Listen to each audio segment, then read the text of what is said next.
Hey everybody, and welcome to episode 3, season 2 of the Bro Seriously Gaming Podcast. My name is Evan, and I am Dustin. and today we are bringing you another video game spotlight. Except this time we're going old school and we're going a little retro. I say retro; it was 1993. It's a good year. That was the year you were born, so I guess it is retro. So it's a. Am I considered retro now? You are. I think anything. Well, no, you're not, because anything that's 25. I think for cars, it's like 25 years. You can get your retro or the vintage tag. So My birthday is my birthday this yeah, year. so this year you will be vintage. Fuck yeah. Yeah. So and then we're going to introduce a new segment to the podcast where we will take a video game and turn it into a Netflix series. Kind of. Well, we're going to make a Netflix series inspired by a video game in a sense, because I tried to do a direct translation of it. It didn't really make much sense, so we'll see how it goes though. Mine still kept the title. Oh, I didn't create a title on mine. Oh, mine still kept the title. So I'll create one by the time we get there. Yeah, we'll just think that one through. So first and foremost, we want to make sure that we gave a shout out to our boy Spider Does. Spider Does. And he hit affiliate this week. So hype game on the podcast. Whoop, whoop, whoop. So he he'd gotten the followers, so we were just trying to get the views up. So just a huge shout out to our boy that's helped us a lot, shown us a lot of support, and is a big part of the community. Yeah, he's always giving us raids and hosts and shouting us out and getting new people on our streams and getting new people to check out the content. So just wanted to take a second to say thank you to him, and to also just say congratulations, boy, you done did it. And I bet your mom and daddy are proud. Yeah, you gotta make your mom and daddy proud. Because old Creep and Crunch are. Creep and Crunch are proud, and mom and daddy must be proud.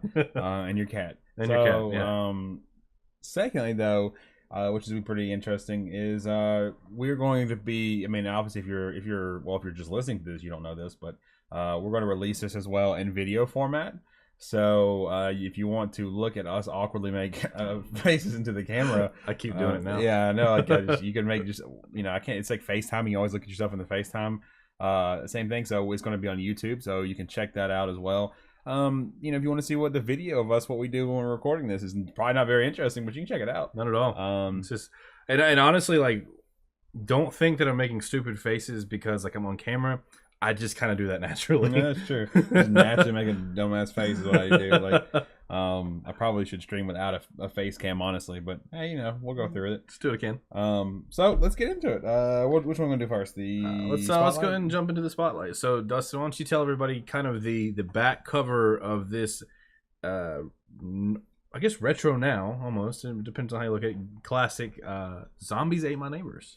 Right. So the video game that we are going to be doing the spotlight on is Zombies Ate My Neighbors.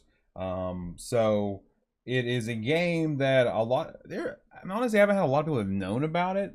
It's pretty interesting. Our group of friends that we have, they've all heard of it, but when I've gone and talked to other people about it, a lot of people haven't heard of it at all. So I'll go ahead and give you the kind of background description real quick, and then we'll dive into it. So the developer is LucasArts, and it's been published by Konami. It's a run and gun video game that was released in '93. It was on the SNES and the Sega Genesis, which I didn't know that it was on the Sega Genesis. I didn't know until I started researching it. I didn't exactly. It's a single player or co-op based game. But here is the description. It's back cover description, but also it's off of Wikipedia, because so it's true. It has to be true. People don't lie on Wikipedia. Yeah, if it's on the internet, it's definitely true. And exactly, and there's no real website for Zombies Ate My Neighbors anymore. Nah, I don't think there ever was one. No, probably not. So here it goes.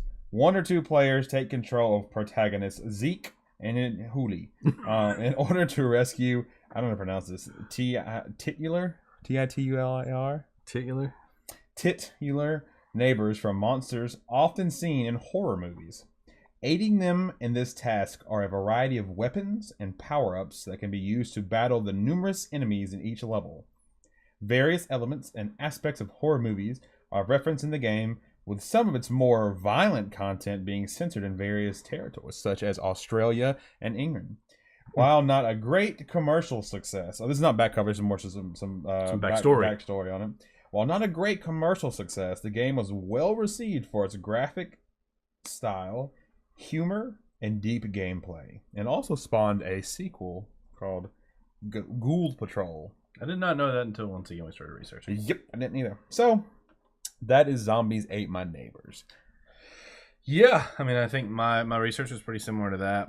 I did not realize that it had been censored in like multiple countries, for one, and that Nintendo. This was before the ESRB ratings came out, so Nintendo at the time would not allow any blood or gore, and they wanted to replace it with goo, if I'm not mistaken, like purple goo or something like that. So that was kind of interesting. That makes sense. I remember the purple goo. Yeah, the purple goo. So that was kind of cool, and then.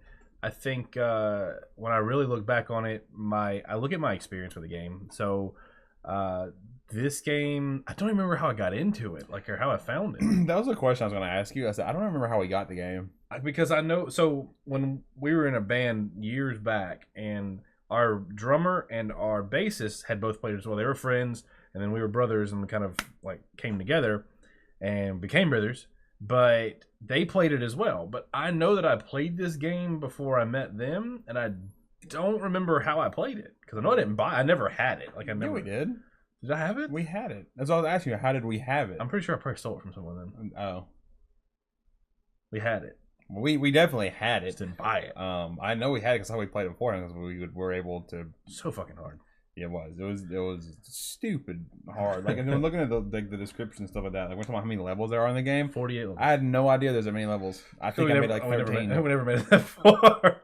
I just remember getting to some of those levels where those giant worms and shit were, and I was like, all right, I know I'm not getting past this, so we're done. Right, like it's crazy. Like you run around, right, and like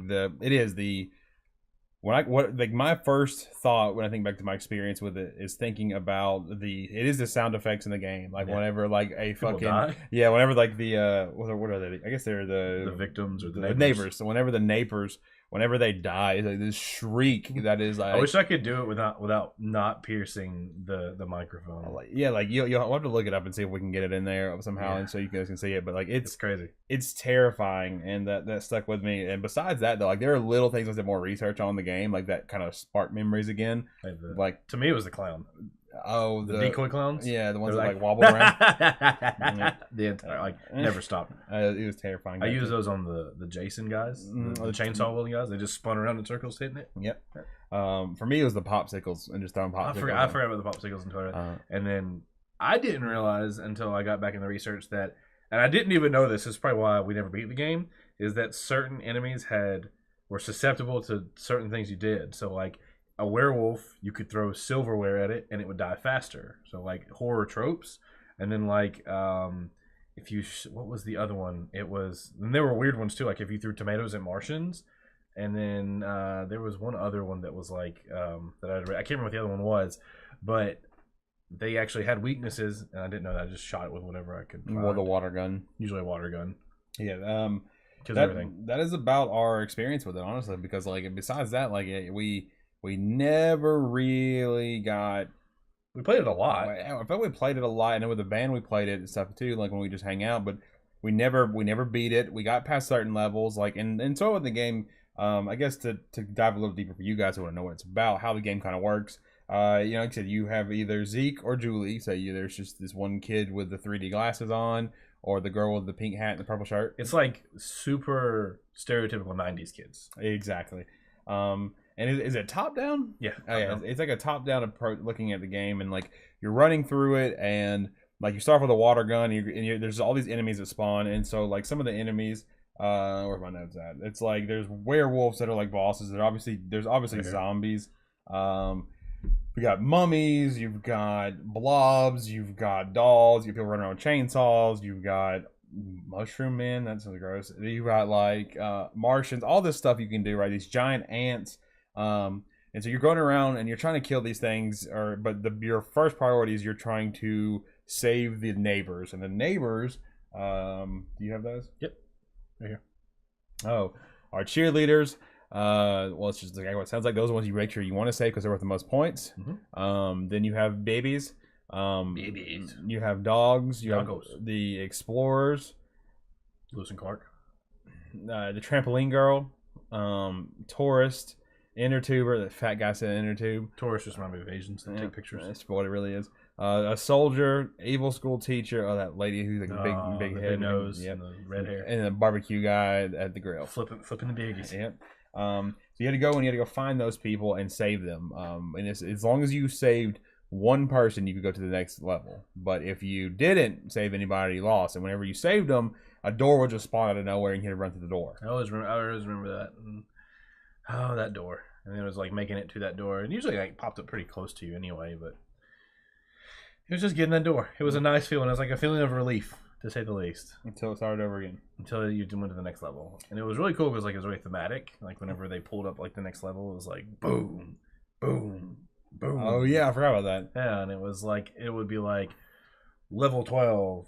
I think I read this one, Attack of the Martians, and then it was something else, and then like so that level our cheerleaders are being abducted by Martians or something like that, and so all that level was Martians and cheerleaders, and so like it followed like tropey like kind of stuff like that. So it was pretty cool. Yeah, I really have to play it again. Like I think we're thinking about getting it and streaming it again to be able to play it, and so you guys can see what it's about if you guys have never seen it. I'd tell you to look it up though, and like it's so fun. It really is. Like it's really a fun game to play because it's like I was trying to think of things to compare it to, but I don't remember any retro like. Yeah, it was kind of like every map was like a maze. And so you had to get keys and skeleton keys and stuff to unlock like doors, to unlock treasure chests and do these other things. And so some levels were literally a maze. Like you remember the level with the chainsaw guys where you had to go through the actual maze and stuff. But every map had like a little radar, and you had to find the survivors, and there were specific amount of survivors, or 5 or 6 on every level. And sometimes you were going through like suburban neighborhoods. Sometimes you were in like these horror movie places like temples and Egyptian temples, or you were in like these shopping malls or just crazy stuff like that. So everything was like a maze, and you had to go find the people, and sometimes you had to battle through like waves of enemies and stuff, and then the door would open and you move on to the next one, and it got progressively harder, and some of the enemies got harder to kill, or there were bigger hordes and things like that. But the gameplay was like, it was really simple. I mean, it was just like shoot. I don't even think you could jump. I think it was just shooting and moving. Like that literally was it. And it's like how I don't know. Yeah, for some reason it just seemed it was really hard. Now we may replay it. It may not be that hard. Maybe not, but it probably is. Usually, and it was just that's kind of experience with it. Like I mean, I think I need to talk about that. But like it was a really cool way to. I don't know. It's like you had to go when going through the mazes and stuff and finding the people. It was a different dynamic than any of the other games that we played really around then, because I didn't play much on the Super Nintendo. But like I said, I was very good at Mario. I sucked ass at Mario, so this didn't help because I sucked at this game as well. And surprised you got into video games, honestly. Yeah, it took the 64 for me to really get into it. Sure. But no, I mean, was it the 64? I mean, like, are there any games you were good at on the 64? Yeah, Conkers. That's true. That game's a classic. GoldenEye. I don't know that I guess I was good at it. I don't know if I was ever good at that. I mean, I beat the games. I thought I was good at it. That's true. I did get some of those like achievements and stuff. By the way, but no, I think besides that, I mean, it's all the research I kind of did on the game to Spotlight. I don't think there's much more to say about it. Yeah, there's not a whole lot. I think one of the reasons that I really liked it is because and I didn't realize it until the time, because I really love horror movies. So like other little horror movie tropes. Going back on it, I guess it was like subliminal or subconscious for me. But I really liked a lot of that stuff, like Jason chasing you with a chainsaw and stuff like that.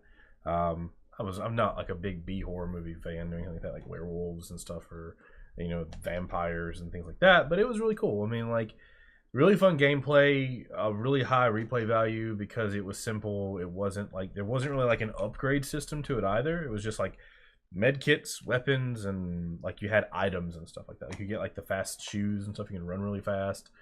There were some different things like that, right? And it was just like an arcade game, like pretty much what it felt like. You just keep playing it over and over and over and over again without to put all your quarters into it. And so, I think it does have a really high replay value because of that fact. And it's simple. Like it's a simple game that's difficult, which we seem to like, and that was kind of all it was. Yeah, I could see it being like a game that you sat around with your friends, and like even now you sit around and play like a party. Like it's like a party game kind of too. Like it's got some replay value to it, and then it's got kind of cool characters, and I like the sound effects make it. It really does. Like I wish and the soundtrack was really cool. Like, just oh man, we're gonna have to find it so you guys can hear it. We might try to find some links to some stuff to post in the site.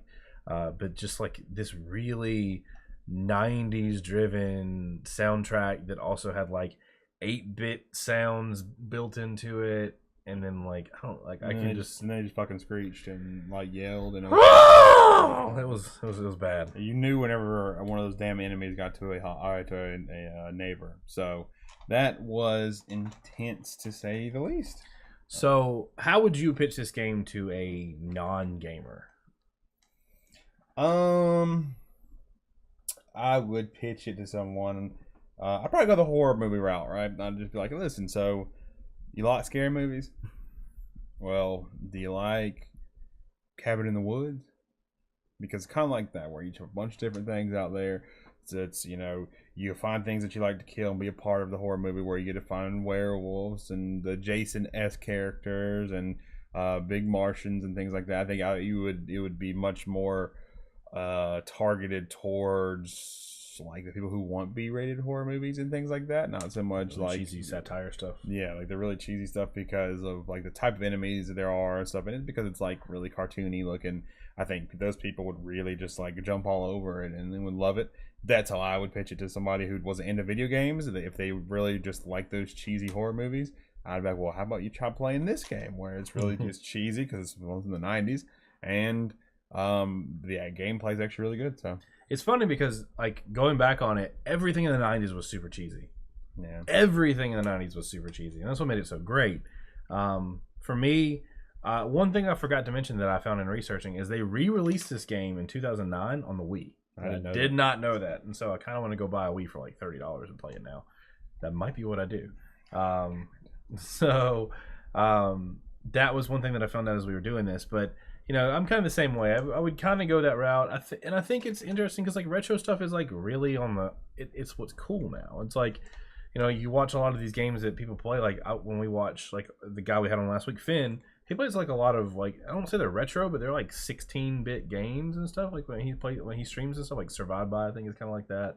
There's just some games that he plays that are like that, and so there's still a really big market for this type of game, that top-down shooter. He played Super Mario World like yesterday. Yeah, so I mean, like retro is still really in, and it's what people really go back to and have fun with because they're classics at this point. So, I think lastly, this one didn't have a rating because once again the ESRB wasn't on there. I think it was obviously would have been rated like an E kind of game. So how would you take it from an E game to like an M or a T, maybe a teen or mature? I mean, I think you add the effects into it to where, I mean, all you really have to do is add blood into it, and then like it's really at that point like if you had to keep it in the same quality in game, like the same graphic quality, I think it's just adding blood into it raises it up that way, because there wasn't much dialogue or anything like that besides the screaming, which is kind of cool because there's no dialogue. Like you didn't listen to conversations. I hate games that have a bunch of talking, anyways. There's no backstory to this game. Oh, you don't even know why they're fucking zombies and shit. Man, you just jump into it, and so like I think if you add blood into it and gore into it, like it automatically jumps it up there. Now, if you could up the like graphics quality and remake it, you know, then making it a little more graphic, where like you know you could just like fucking like melt people with the water gun, and like when you throw like spoons at people, and you know you should stir in their eyeballs, or they like you know like ribs their head off or something, or getting chainsaw, you know, things like that, or whenever the neighbors die, it can be really, really aggressive. And even more so if you got to see it, not just hear it. Yeah, you didn't get to just see the angel floating in the air. Oh, so sad. Yeah, but that's how I do it. Yeah, I agree. I mean, there's not a lot to change. Like, once again, I think if you were updating it to the current level of graphics, like, you could do a lot with it. Like, yeah. I wouldn't change the gameplay at all. Like, I would leave the simplicity there, just up the graphics a little bit. It doesn't have to be on par with anything really today, but, like, you can do some really cool stuff with that. I wouldn't add dialogue to it either. Like, it's just, there's something beautiful about the game that not needing dialogue to be fun. Right. And then obviously you could just have some crazy like sound effects that continued on through. Like, I would want them to literally keep everything except just update graphics. Like, nothing else needs to be added. The game is pretty much perfect without it. So. That's true. I agree. But yeah, so that's our spotlight on Zombies Ate My Neighbor. So Once again, we're gonna try to find some links to link you to maybe some videos or something you can find on YouTube or on around the interwebs, and then we're gonna try to find some soundtrack stuff for you guys to like jam out if you're wanting to listen to something after the podcast, to get you in the mood for it. I have the song playing in my head now too, and so I don't know, it's awesome. So let us know though if you check it out, or if you got any questions on it. Like I said, we'll let you guys know whenever we finally get a copy of it and we can stream it, so you guys can check that out. But let's move on to the next one. Yeah, so this is we decided to bring 3 games into the mix of what we wanted to bring into a Netflix series. So when we played with this idea, we thought, okay, so either we'll do a Netflix series or a movie, kind of doing the opposite of what we did with The Green Mile. We took a movie, turned it into a video game. This, we wanted to take a video game and turn it into something visual media that you don't play, you just watch. So I thought a Netflix series would be kind of interesting because Netflix is so huge now, and I think a lot of people actually like that chronological, 10 episodes, like binge watch it over the weekend kind of atmosphere, and you get to tell a lot more story as well. So we both came up with 2 pitches again, and I shouldn't say again, but we came up with 2 pitches. I think they're probably kind of similar in essence, but did you want to go first or do you want me to go first? Whichever. Cool. I went first last time. Okay, I'll go first on this one. So my Rocket League series follows an unknown racer down on his luck, and everyone in his life has abandoned him in his dreams. So he's a driver, but he's actually on the bench. He's on the backup squad. He's been on the backup squad for 4 years now, so he doesn't make hardly any money doing it. He's kind of just like on the practice squad, and everybody around him just kind of thinks he's a loser because he's not doing anything else. So he knows he'll never see the field to play, because he's in the shadow of a talented racer ahead of him. But the guy in front of him is kind of like a father figure. So the relationship's kind of complicated because he wants to play and he wants to drive and he wants to, play like a Rocket League type game that they have. But he's in this guy's shadow. So being the backup means he's just kind of like, once again, he's kind of like the loser of the whole group. And people keep trying to tell him to like abandon it and go get a real job kind of thing. But on one game or race, however you want to look at it, his father figure gets blown up, which in Rocket League, if you've ever played Rocket League, when you get blown up, you kind of get to reset. Well, in this sense, you don't get to reset it. That's actually like what really happens in real life. You actually die if you get blown up. So before he has any time to grieve, before anything else happens, he actually has to jump in and start playing and, race and try to finish. Well, they lose.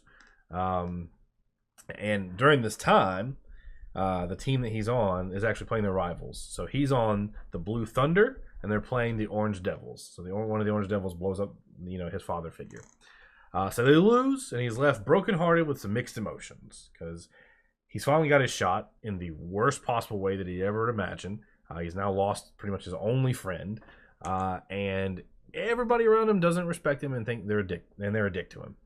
So at this point, he's kind of out on a mission to gain the respect not only from his teammates, from all the people around him that didn't believe in him, and he's trying to prove a point. So I'd put on this that this is the story of Dale and his rise to fame in the world of Rocket League, Rise of Legend, and the E in Legend. The first one is replaced with a 3, so it's a homage to old Dale Earnhardt. Oh, I see what you did there. It's about Dale Earnhardt Jr. Yeah, well, yeah, because like his father figure got blown up. Got That's clever. I didn't click into the end there.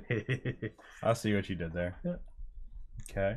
I mean, so how should I give my pitch, or should I critique your movie or your idea first? So I give you should critique mine and then give yours, and then all right. I got you. Okay. So he's a loser. He's being on the backup squad and his team kind of does that. So like, what is the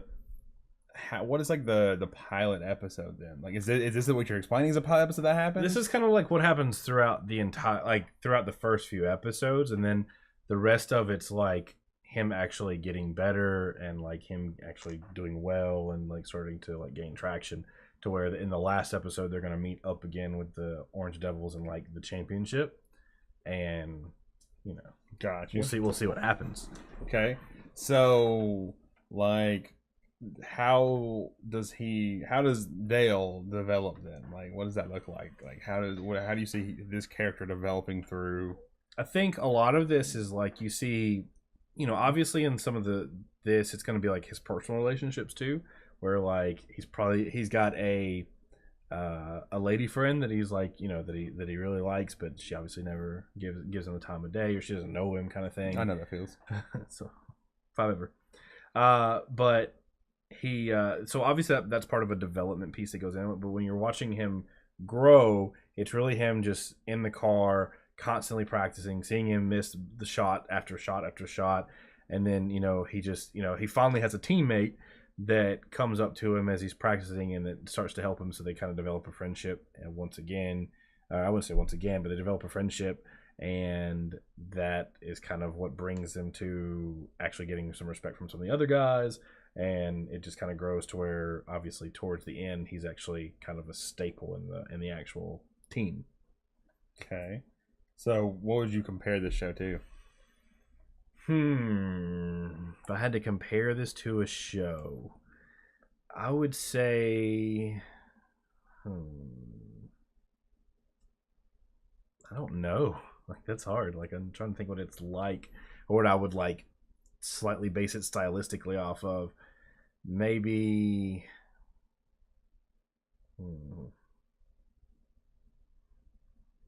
Maybe like one of the Marvel, like kind of like if I'm looking at like the way it's shot, I'm thinking of like Daredevil and like the Punisher, where it's kind of like not nearly as violent, but really gritty. Right. Kind of Dark, ominous tones. Dark, ominous tones. Bong, bong. But you know, I think one of the things with Rocket League, I can't even say that because Rocket League is like really colorful.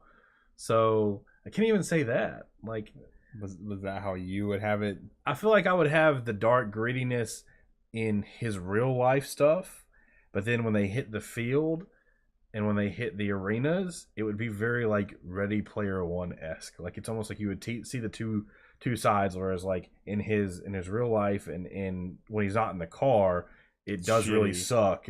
And then the, what do you want to call it? The metaphor, analogy, when he gets in there, everything's all bright and like life is good kind of thing.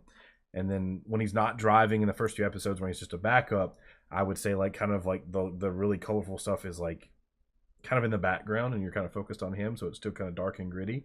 But then once he gets his shot and after he gets done grieving and stuff, it like as the series progresses, it gets brighter and, you know, it becomes more and more vibrant. How would you describe their jerseys? What do their jerseys look like? Their jerseys look like NASCAR jerseys. Definitely NASCAR jerseys. They're like sponsored by like really random off the wall like condom companies and deodorant, maybe some energy drinks. Would people rock the jackets like they do? Oh God, yeah. Those like thick ass corduroy looking jackets. Yeah, like you know, or like Carhartt jackets. Yeah, you mean? It's like, not corduroy at all. It's like corduroy. You can't hear it coming. Fire. You can't hear it from 3 rooms away.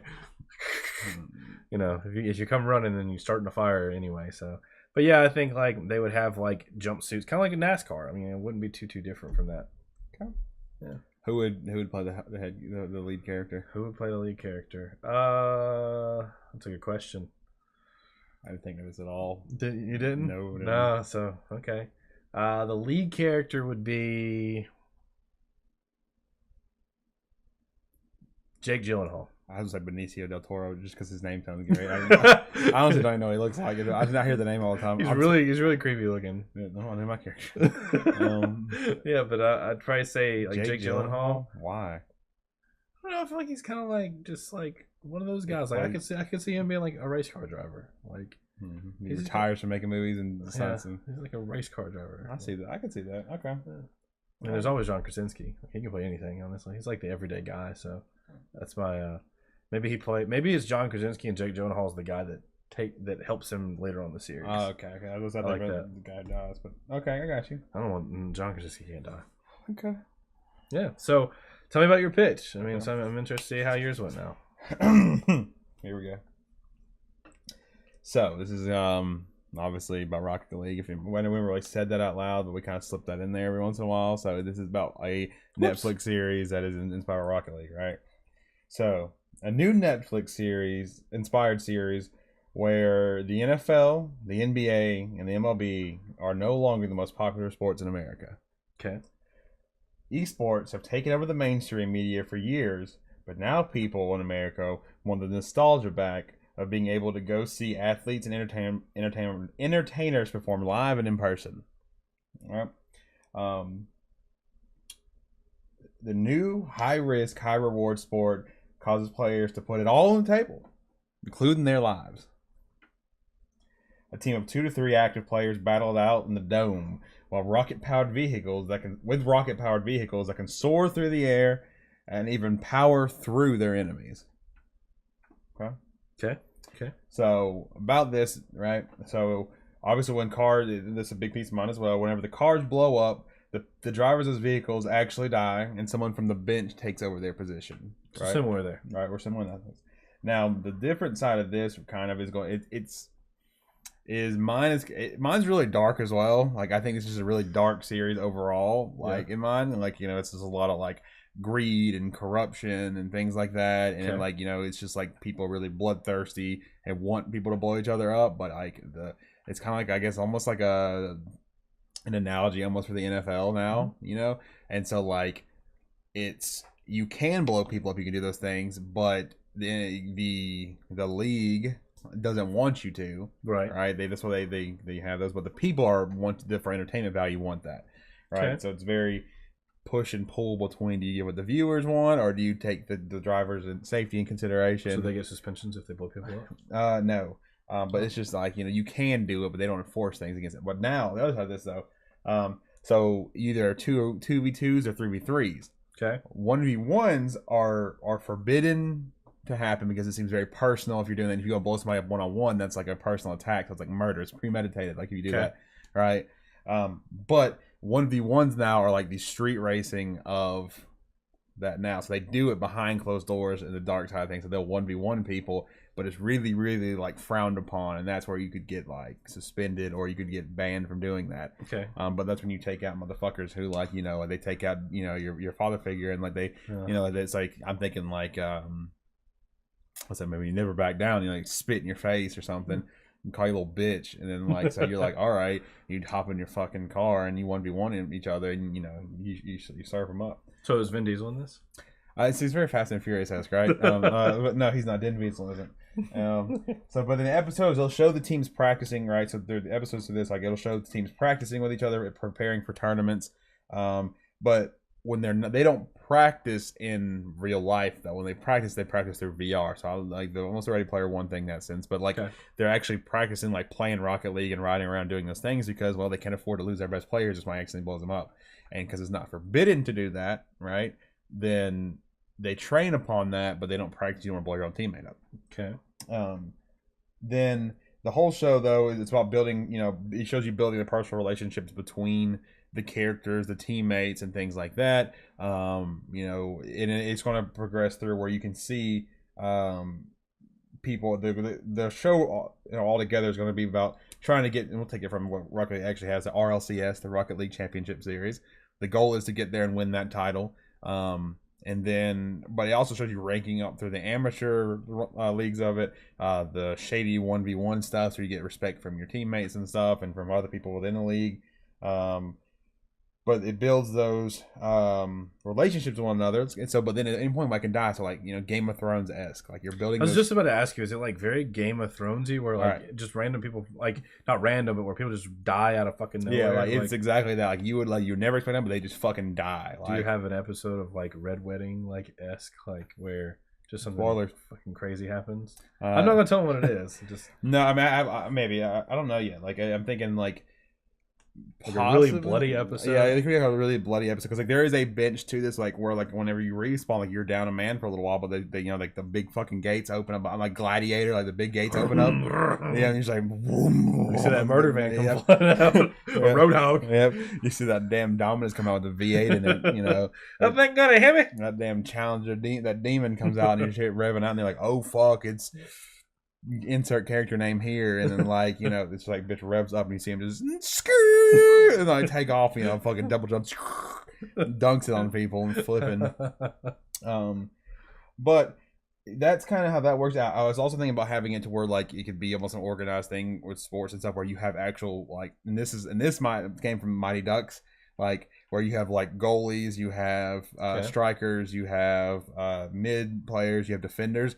But then you could also have enforcers. So like when they get the what is it, the Smash Bros? Yeah, the Smash Brothers. Yeah, like so like then they recruit these people in, and like these people are like don't give a fuck, and so they go around and start blowing the fuck everybody and killing everybody, and you're just like, oh fuck, you know, a la Joffrey. You know, like Joffrey. You hate him, and you're just like, fuck, these people are assholes. But then like, you know, who knows what happens? You know, like maybe they're going to play and they do a 1v1 and somebody fucking snips his gas cord and he blows himself up. Like you don't know what happens. You know, they pour fucking sugar in his gas tank and car broke. Then he gets blown up. And then like, yeah, he's driving and he's going down the road. They put sugar in his gas tank, and then when he's about to make a jump for it, his car just breaks down, and the guy who's going ahead him doesn't realize that. Boom! They both blow up, and all of a sudden dead. So sad. Yep. And then the other thing I had on there too is that as the series progressed throughout time, people loved it. You know, it won awards and stuff. But to really just to escalate to the next level, though, the award-winning series, the award-winning Netflix series. But the next step of that would be when it has its Rocky formula, when it expands from America to international, and they have to fight international people, because at first it's just America, but then it expands out, and so then you know. The North Koreans come in and they just destroy everything. You know, they kill, you know, your Apollo Creed, and you know, then all of a sudden, insert character name rises up from the ashes, and this just you know carries the team on its back. Like they go through the whole bench, it's all cleared out. So it's like when you disconnect from a lobby and it's just 1v3, and then all of a sudden he comes in, clutches it, just like doing all this crazy stuff, and then you know they overcome the North Koreans. I don't even know if it's North Koreans or assholes on the internet though. It feels like Europeans. Like European people were such dicks on the internet. I was really nice to me. Oh, I've always had such a dick. Like especially Russian people. Russian people are really big. I don't know if I've ever played with Russian people. Yeah, I played with like a few, and they're all assholes. And I hear that's what CS:GO is filled with too. Russian assholes. I don't know what that has to do with my people I'm playing against. It's true. You have the North Koreans who are apparently big dicks too. I am to America. Exactly. That's what damn Rock League series is about.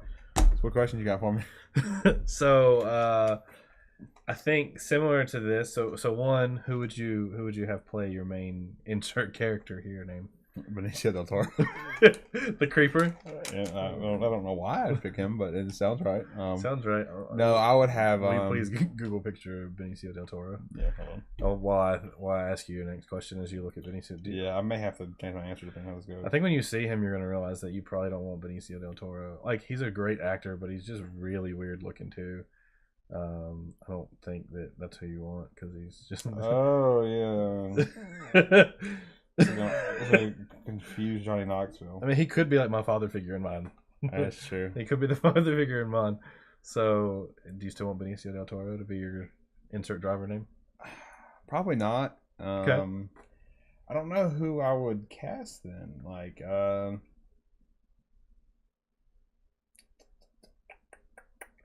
don't know. I'm trying to think of somebody really good actors. Like, I'm terrible. I don't know many actors by their names. You're gonna Google like famous actors. Well, you could probably just plug in anybody on the fucking Fast and Furious series. No, this is deeper than Fast and Furious. You're saying that Fast and Furious isn't deep? It is deep. But I'm just saying this is deeper. Oh, this is deeper. Yeah, it's about. Is that Tom Hanks? No. You know, I'd probably have like Oh, what's that guy's name? Who's the guy who's in Black Panther? The Black Panther? The Black Panther? Yeah. Oh my God, what's his name? It's Michael something. Chad Boseman. He plays Are you talking about Michael B. Jordan? Yeah, I pick him. Michael B. Jordan. Okay. So I've never seen Black Panther, so I'm just. Oh, okay. I heard he's a good actor. He's in Creed. I've never seen Creed. Son of a bitch. So he's the new Fantastic Four. He's like the new Johnny Storm. I've never seen that either. So yep, I pick him. I feel like he's. I've heard a lot of good things about him. It's gonna really nail this one. So I'm big fan of yours. He doesn't even do that. I know, but I'm just saying. Oh, okay. Yeah. Okay.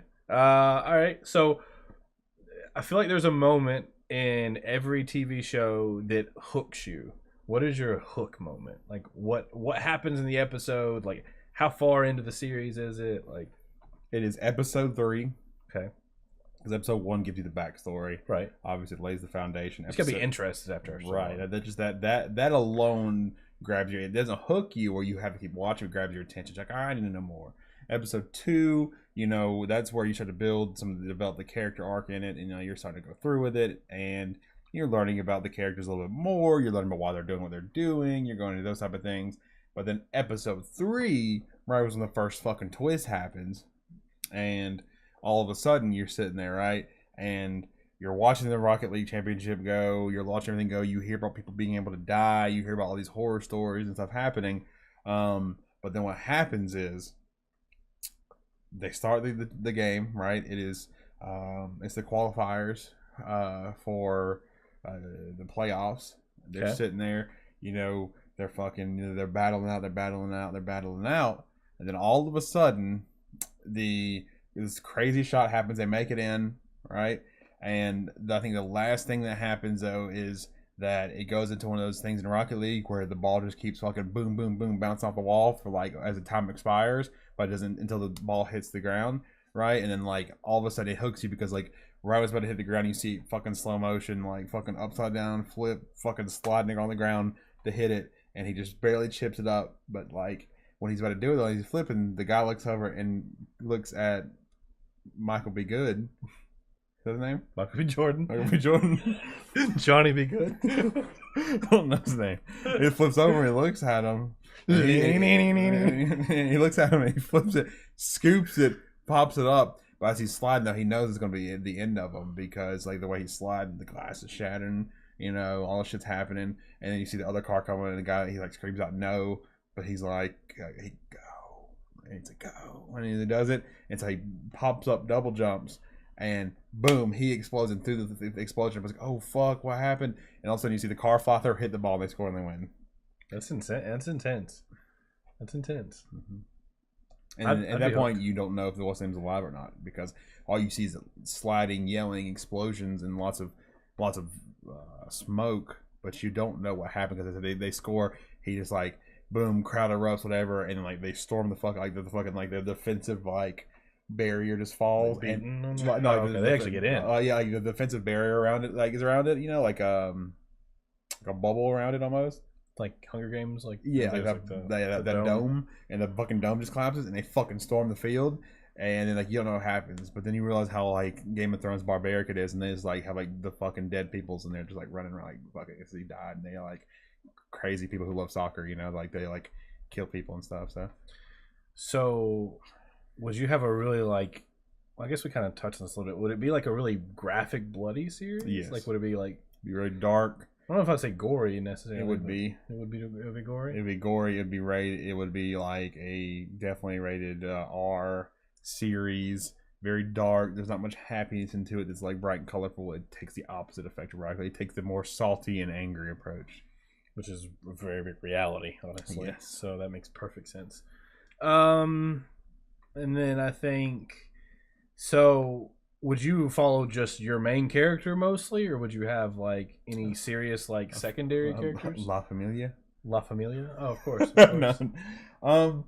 It would be more so about the development of him. You would have supporting characters, like he would find loved ones. He would have, I think he'd have a family, like immediate family, like stuff like that. But he's like a loner. He's single. He doesn't have anybody else like that because like that kind of life you live, you can't afford to have that. But then he falls in love,